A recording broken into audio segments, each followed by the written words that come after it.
श्री अगस्त्याष्टकम्।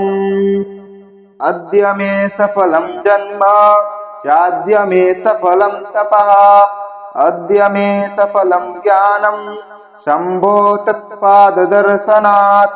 कृतार्थोऽहं कृतार्थोऽहं कृतार्थोऽहं महेश्वरः, अद्य ते पादपद्मस्य दर्शनात् भक्तवत्सला।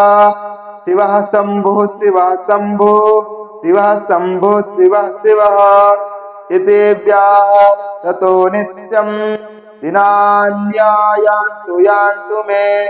शिवे भक्तिः शिवे भक्तिः शिवे भक्तिर्भवे भवे। सदा भूयात् सदा भूयात् सदा भूयात् निश्चला।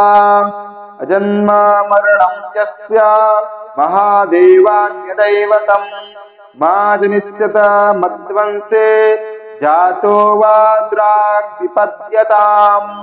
जातस्य जायमानस्य गर्भस्थस्यापि देहिनः, मा भून्मम कुले जन्म यस्य शम्भुर्न दैवतम्।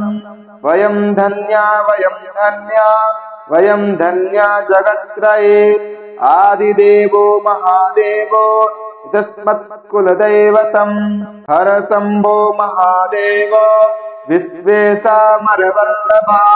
शिव शङ्कर सर्वात्मन् नीलकण्ठ नमोऽस्तुते। अगस्त्याष्टकमेतत्तु यः पठेत् शिवसन्निधौ, शिवलोकमवाप्नोति शिवेन सह मोदते। इति अगस्त्याष्टकं सम्पूर्णम्।